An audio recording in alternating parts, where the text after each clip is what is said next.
So I'm Henry. And I'm Maureen. And this is the Happy Manifesto podcast.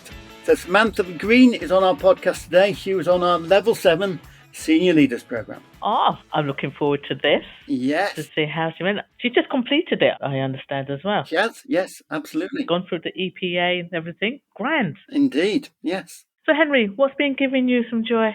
Well, after 37 years as Chief Executive, except I'm not Chief Executive, I'm Chief Happiness Officer, but, there we go. After 37 years as Chief Executive, I'm handing it over. Oh, my gosh. Yes, I'm handing it over to Kathy Buzani. Okay. Oh, wow. That's a big decision. It's a big decision, absolutely big, 37 years. Yes, absolutely. Oh, Henry, I'm getting emotional. And so I'm going to go from 4 days to 3 days, but I will still be at happy. Yeah, I don't think you can get away from happy. No, you I are don't happy. think I can. Yes. Yeah, you are happy. Absolutely. Oh, okay. Oh, see, I don't even know now. It is joy because I know that actually you've got plans for the future. Absolutely. So. Yeah. So what brings you joy at work? Well, normally I talk about things outside of work. So normally it'll be an activity that I love doing. But I'm going to have to say that this month I've started 2 new global majority apprenticeship programs, level 5 and level 3. Oh, good. And it's amazing the rich conversations that we have on this program. Oh, really? Yeah. The challenges that the global majority face in terms of leadership and management and being able to break through that glass ceiling, to be taken seriously, but also not to be judged in doing this apprenticeship. And when I say judged, I mean in the sense of that, are they capable? Yes. And these are capable people just needing the opportunity. And the conversations, as I said, have been some rich, wonderful conversations that I know that this journey is going to make a difference. And this is one of the reasons that I love doing this with Happy, making a difference in these people's leadership journey. So, that's what's been giving me joy. Excellent. Okay. So, Samantha Green, you were on our Level 7 Senior Leaders Programme. I was indeed. Indeed. So tell us about what you do in your organisation. So our organisation, we're a UK charity, and we also have a delivery in Sri Lanka. So that's where the predominantly of the work is based. So we run high welfare, high volume spay neuter programs for dogs and cats, and rabies vaccination for dogs and cats. So that's because Sri Lanka, like a lot of countries in the global south, has a lot of excess dogs and cats that people don't have the capacity to care for. So there's a lot of animal welfare issues, and there's a lot of human One Health issues with rabies. Oh, right. Wow. Okay. That's a lot. So tell us more about the organisation in the sense of that, how you got to find out about our apprenticeship. Yeah. So I founded the organisation in 2006. So like a lot of founders, I was chief cook and bottle washer. I did everything. I was the fundraiser. I was the marketing person. I was physically going out to Sri Lanka. I was doing the work, working with the team. And bit by bit, and the organisation grew, we became a registered charity. We started to attract funding from international donors. We got very well known for the quality of our work. And really, what happened was the organisation was growing bigger and bigger and bigger, and there was still just one Sam. And I hadn't changed anything, let's be honest with me. So I was getting in a lot of trouble at this point. I was in Sri Lanka during the lockdowns. I physically couldn't leave, so I was there full time. Wow. And as I was sort of, then coming back to the UK, because I'm based in the UK as well as there, I became really, really aware that the organisation was massively reliant on me. Yeah. From the staffing point of view, from the donors' point of view. And I was starting to get quite panicky and quite trapped. I was like, I don't quite know how we're going to get out of this, because I've created a bit of a monster where I've become the person that answers every question every minute of every day. So I knew that I was in trouble. I knew something had to change. And I was literally on Facebook one day, and I was just flicking around, and someone had put a link to, I think it was one of your level 5 courses. And I just had a look. And then I went onto your website, and then I came across this page for, are you a senior leader? The Happy MBA. Yeah. I just read that and I thought, that has got my name written all over it. Oh, really? But even then, I probably didn't know just how much work I was going to have to do make all the changes. But that was it. So it was a completely serendipitous moment of chance, finding you on Facebook and then sort of tripping onto the website and then just reading that page and going, wow, this is for me. Oh, fantastic. So you transitioned Dogstar from a traditional top-down model to empowered self-managed teams. Can you tell us about some stories? Yeah, absolutely. So this is like really early on the course. Each subject, there's 2 workshops, and then you're going to go away and do some work and reading. And one of the things that came to me really, really quickly within maybe the first 6 to 8 weeks on the course was Dogstar was a top-down organisation. I probably wouldn't have said that at the time. Oh, really? I started to look at it through like happiness in the workplace and start the course, I was like, oh no, we are very, very much a top-down organisation, and we have a single point of failure, and that was me. So I was like, this has to change. So very, very quickly, I started looking at how can we change that? And I was just devouring the books we were being given to look at, of course. So I read your book, Henry. I actually listened to you. I did listen to your audio book. It was really good. I used to go for my daily walk and I would listen to that. That was great. And then very early on, I was reading, I think, David Marquette's Turn the Ship Around, and Amy Edmondson's about psychological safety. And I realized that probably the best thing to do was to just start trying to let other people lead rather than trying to lead everyone and to become more of an enabler. And it didn't go brilliantly at first. Really? I was probably a little bit too ambitious. I was like, this is amazing. I'm just going to let everyone do their own thing. And people just sat there in absolute shock going, do not know what to do now. So I very much learned that I needed to slow down a little bit and I needed to bring people in on the journey. So one of the things I did first was using liberating structures to bring groups of people that spoke 3 different languages into rooms and then to actually start empowering people slowly rather than like, this is amazing. I could just let everyone manage everything and then realizing that I hadn't really prepared the team for that. So that was one of the first things that I really realized. And then with the actual teams, because we have teams of vets that run mobile outreach clinics, and then we have office-based teams.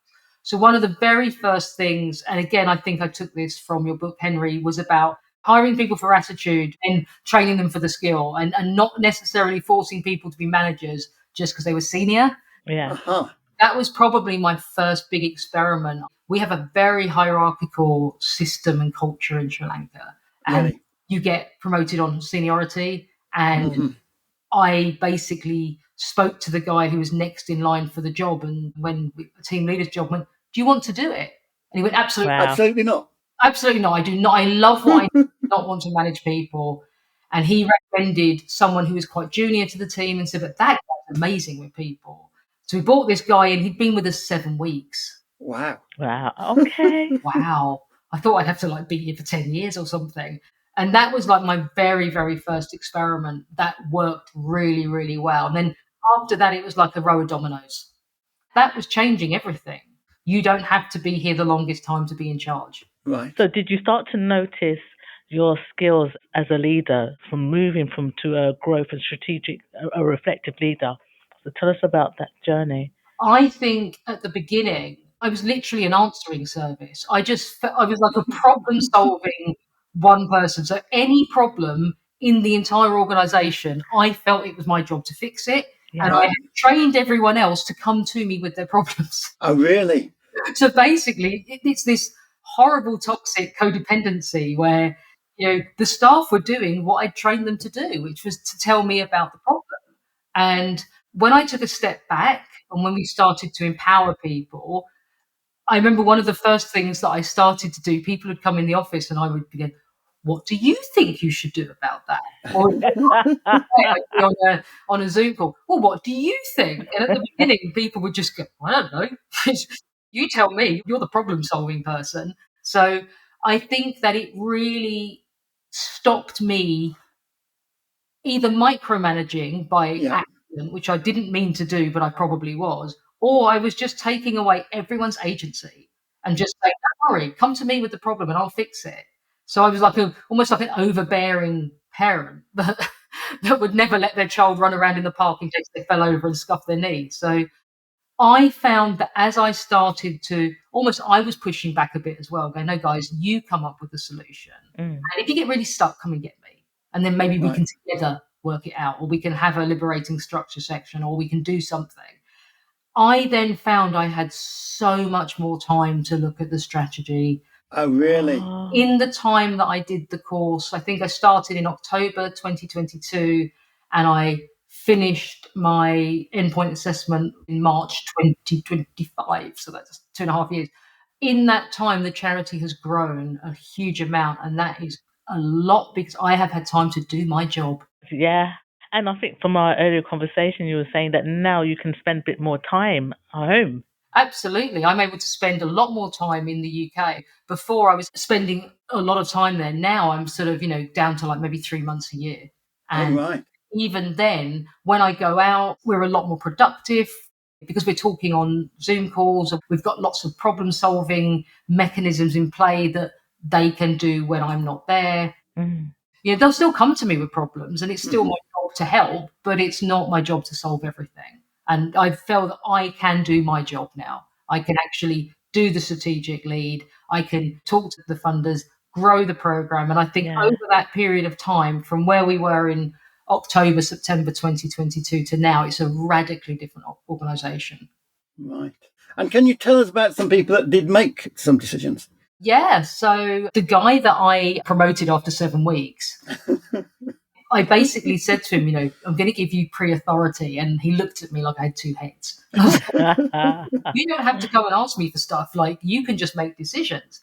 And he was like, is this a trick? Is this I just said to him, the rules to which you have to work in. There's obviously very regimented rules for surgery and safety protocols and stuff. Other than that, and he came back to me probably within a month and went, I've decided that it would be a really good idea, and I've spoken to the guys in my team and they think it's a good idea, that everyone who isn't a vet, because only vets can do the veterinary job, all the other people, we have vehicle drivers, we have veterinary assistants, we have people that prepare the surgery kits, everyone is going to get a chance to do everyone else's job.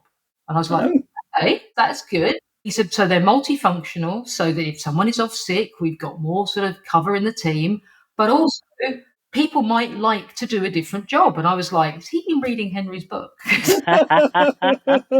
He came back within a couple of months and said, a couple of our van drivers are really, really good veterinary assistants. They've got a good flair for actually nursing.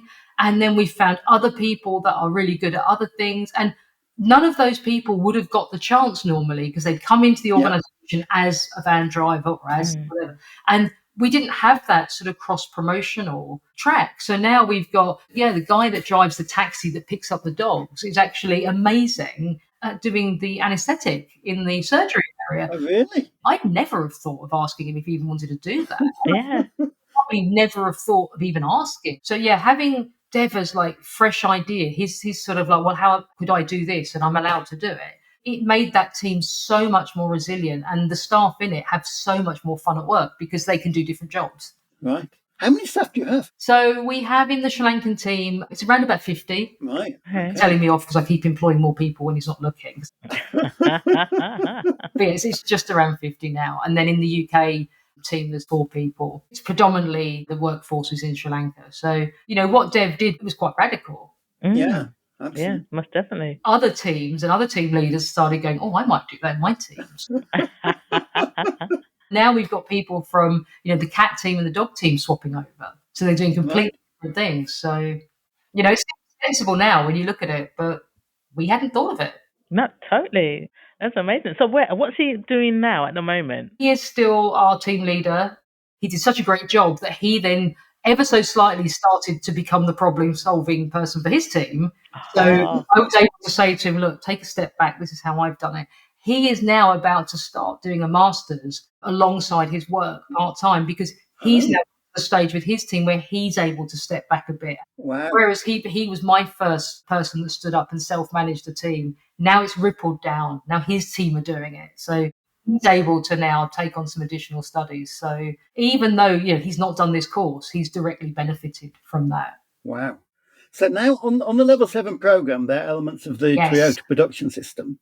to improve quality, efficiency, staff engagement. Again, can you tell us some stories about that? Yeah, so how I sort of came about the Toyota. So part of the level 7 is you get a day at a Toyota factory in Wales, and that's amazing. You know, even if you're not interested in machinery and stuff, and I am, it's really, really good. But at that point, I was starting to see a slight problem. So I was really big on freedom within boundaries, still really coming up against a slight cultural push where Sri Lankan culture still is that there should be a leader and there should be some structure, and people were getting a little bit nervous about quite a lot of the freedom. So I was thinking we need to create a boundary in the system itself so that people can feel secure, because obviously if they're psychologically unsafe, then they're not going to be doing their best work. And what I discovered looking at Toyota is that they have a huge amount of psychological safety built in. Really, it's embedded into their organization, respect for people, and for people to be able to stand up and stop anything happening is really drilled into everyone. And like, you know, when we went to the factory, they said literally anybody on this shop floor can press a button and stop this production line. And it costs tens of thousands of pounds a minute. And guess what happens when they do that? And we're all like, the guy gets in trouble. No, like the managers will run over to this guy and go, right, thank you for highlighting a problem. How can I help? And they will solve the problem. And the person is not criticized or shunned for stopping production. So I was like, that is an amazing system. And I was like, I wonder how you could take a car production and overlay that into a spay neuter program. And in some ways you can, because there are the factory elements of the same thing happens every day. The animals turn up and then they go through certain stations and they get to the surgery table. And one of the things they said at Toyota was obviously quality to them is hugely important. You cannot have a car leaving that factory that is not safe. Quality to us is also massively important. So, and then what I liked about the Toyota production system is they have, and you have to start learning a bit of Japanese, but they have lots of Japanese words that just cover a particular thing. So they have a thing, I'm probably going to butcher this, jidoko, which is stop the line, which means that anybody can stop production. And I was really thinking about how do we put that into our system? But then I thought that might be a little bit too far. You can't just stop the line. What if you haven't told people what good really looks like?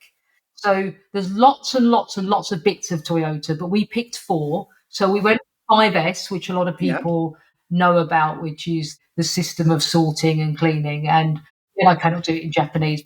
And the idea with that is that you actually clear everything out and have a really agreed, clutter-free environment. And we go, this is what normal looks like.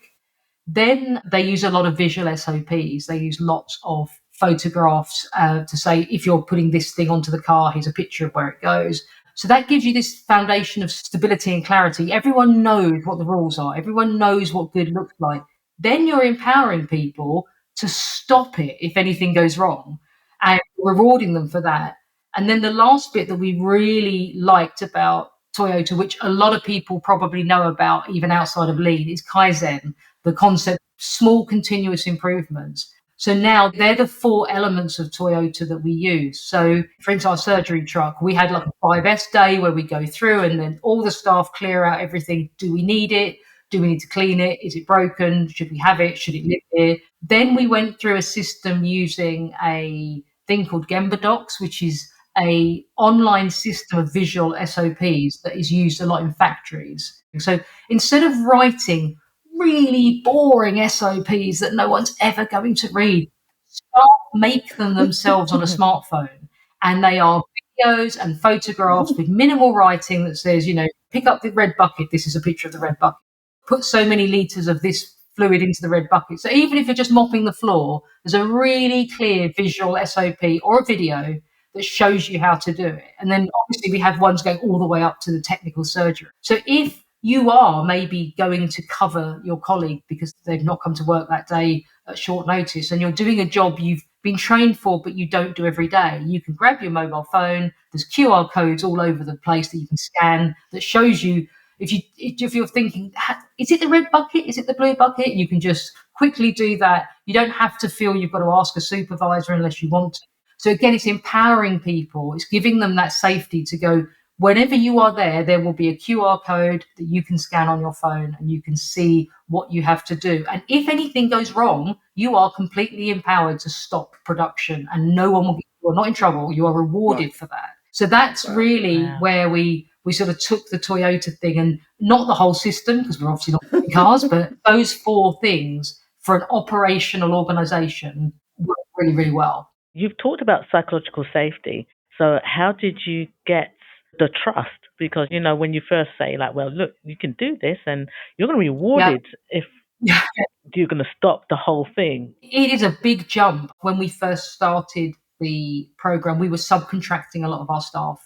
And again, very early on the course, I realized that I had staff that were in-house and staff we subcontracted, and they were treated very differently by the company that supplied them to us. So one of the things I realized really early on was I have to get everyone in-house. They have to all work for us. And then we sat down, we had a very big meeting where we went through everything, and I told them about the plans that I was having, and we had the HR team there. And they were not necessarily believing it because it sounded a little bit too good to be true, particularly as they were going to get a pay rise out of it as well. Oh, wow. But I think a lot of it was about really clear communication from the beginning. Then whatever I said I was going to do, I did it. So if I said we were going to do something on a certain date, then I would do that.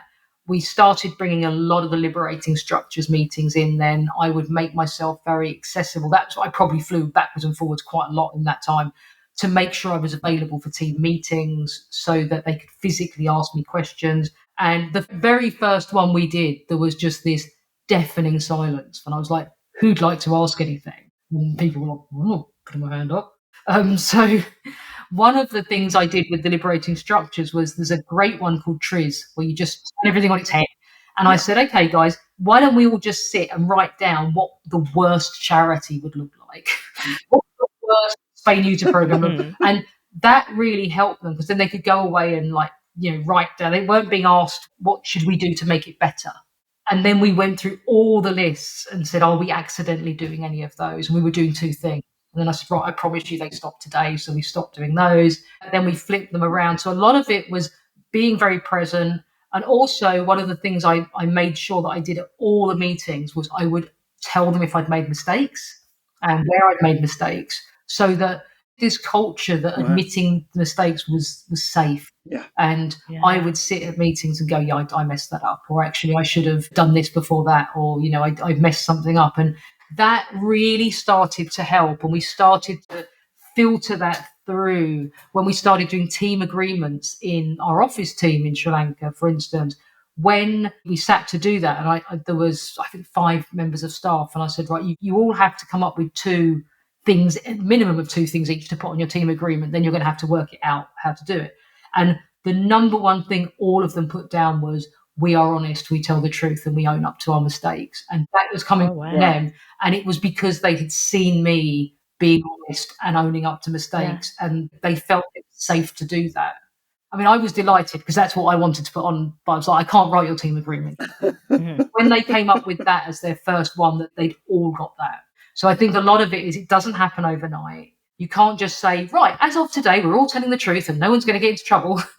So I think a lot of it is the proof is in the pudding. I think that's brilliant. You led by example. Yeah. I think particularly when you're asking people to do something scary, I think you've got to be the first one to do it. Yeah. Yeah. So you're now in the UK for 9 months? Yeah, pretty much. Yeah. And I'm actually going to be moving to Ireland next year. So I'm going to be moving even slightly further away. So a lot of that has also been like empowering the team in Sri Lanka to have Sri Lankan management. I currently have a deputy because I am the CEO, but I was also covering the in-country director's role.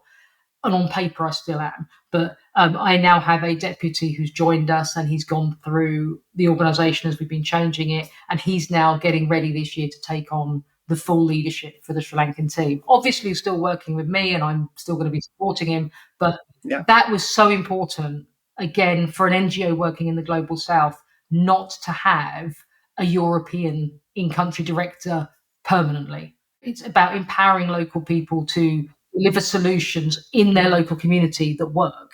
And it was really, really important, long term, not to have a European in that role. And again, that's something that the course has really helped me, not only helped me get to that stage, but also helped me help that post holder, being able to share a lot of what I've learned with him. So now that's how he chooses to manage and deal with things. Excellent. So tell us about 3 tips for happy workplaces. Oh, for me, absolutely visualize everything. We do so much visualization. Right. So we have anything, all our targets, all of our problems are all on whiteboards and on the wall. So that is sharing everything. Instead of having an Excel sheet that says, we did so many surgeries out of whatever, it's all on graphs on the wall.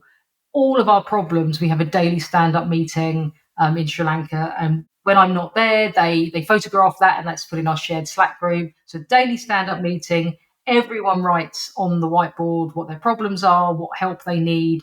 Everything has an owner. So absolutely visualize everything, because nothing's hidden, and then people feel secure. They walk into our Sri Lanka office, all of our problem boards are in the hall before you even get to the office.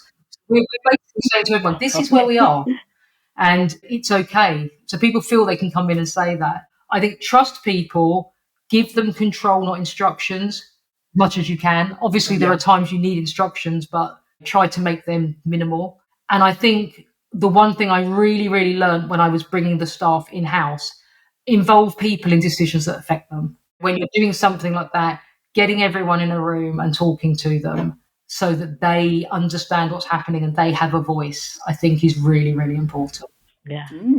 That's really powerful, Samantha. Thank you. I think all 3 of them. Yeah, I love that. You've got this from the program, from the apprenticeship program. Absolutely. I am literally telling everyone I know to come onto this. So particularly because I know that the government funding is changing and limit to how many more courses you can run. And I've spoken to a few people this year that have contacted me. I've posted on LinkedIn and I've posted in charity CEO groups. And so many people have said to me, I'd love to do it, but I'm just so busy and my job's so hard. I'm like, you need to do it. Absolutely. Yes. It's like saying you can't be too dirty to have a bath. Yes. If you are busy, overwhelmed and struggling, you need to do this course, because it's going to help you and it's going to help the organisation you work in. So can I ask you, what would be a tip that you would give somebody in terms of doing an apprenticeship? I think taking the first step and doing it is quite a brave step. But I think from the beginning, start experimenting. So if you join either the level 5 or the level 7 and you're doing stuff, start experimenting straight away. Start making small changes and see how that works. And if it doesn't work, it's okay. You'll learn just as much from what doesn't work as what does. But I think don't sit there and think I'm going to do 2.5 years and then suddenly at the end I'll magically have learned how to be a great leader. I think get in there from the get-go. Absolutely. Just start making those small actionable changes every day. And I think also understand that you're going to have to put a mirror up to yourself, because you're probably part of the problem.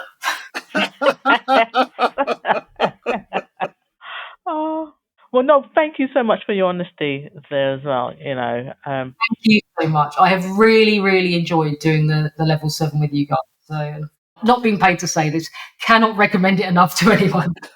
Oh, bless. No, we're going to toot the horn as well.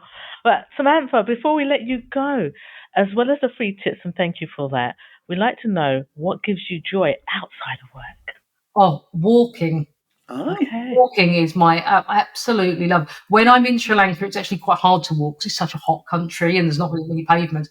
When I'm back in the UK, getting out into the countryside and walking in nature I just find amazing. That and listening to podcasts at the same time. I quite often do a bit of multitasking, but getting out there and listening to, just listening to the podcast or even nature. But yeah, walking is my absolute thing that really, really I like. My husband also laughs because the other thing that gives me joy is hanging laundry on the line on a hot day. No way. You know what? I'm going to give you... when you've got a really hot summer's day and your sheets out, but obviously that's not an everyday thing, but the walking is. Yeah, okay. I'm going to give you a clap for the washing line. That's the best one I think we've had so far. Yes. Well, that was amazing. That was amazing, Samantha. Thank you, Samantha. Thank you so much. So, Maureen, what do you think about that? Oh, it was brilliant. It really was. We talk about leadership and management. This is what our podcast is all about. Yeah. I think that this is legit for us to toot our own horn Absolutely. You know, yes. in the sense of that, the impact of this apprenticeship and how it not only changed her business, but it changed her life. Yes, absolutely. You know, yeah. From feeling like she was going to be stuck being the one person juggling everything to now understanding that she could have a team that can self-manage themselves. So, no, I loved it. And I think what really stood out for me was that she really stood out to be the example for her team, for her people, so that they knew that it was safe to be able to celebrate mistakes and know that they'll be rewarded. And then the simple thing of visualize everything. Why have yes. reams of procedures when you can have images and videos? It's like, Absolutely. make it simple. So, what stood out for you, Henry? Well, person who didn't want to be a manager. And that he said that the person that's 7 weeks in, he'd love to be a manager. And the thing about him investing in the strengths and the kind of things like that. Yeah, absolutely. But being so brave in getting people to try other positions, other roles. Yes, absolutely. So as you're saying, so they can determine what strengths there are within the team. So how else are you going to find out? Yeah, absolutely. And the Toyota thing, because on the level 7, we go to the Toyota plant. And this was really great for her, wasn't it? Yeah. So she talked about her being a charity and not... Yeah, not being a manufacturer. They're two completely different worlds. Yeah. But there was so much. What was it? There was 4. I mean, I have to go back and listen to it. There was 4 things that she took from Toyota that she could embed back into her organization. So, yeah. And after the podcast, she talked about a book about the dog now standing on platform 1. I'm excited. I'm looking forward to that. Yeah, absolutely. We might have to bring her back to talk more about it, Henry. Oh, yes, absolutely. Yes. But going forward now, and like I said, I am tooting our horn in terms of the apprenticeships. I think that if anyone's interested, they should go to our website, have a look. That we've got a level 3, level 5, level 7.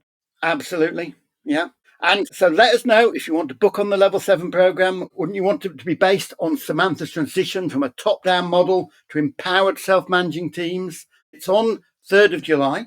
And if you pay the apprenticeship levy, i.e. you have 3 million of payroll, you get it for free. Ooh. And if you're in England, you get 95% of funding from the government. So just £700 for a full 2-year program. And it's going to be axed, the level 7 is, from January 2026. Right, okay. So we can only do 1 or 2 more of the level 7s. It's a no-brainer. Yeah, absolutely. But if you're thinking about it, contact us. We're here to have a conversation. Absolutely. And in the meantime, Henry, yes, I think we need to continue creating joy at work. Perfect.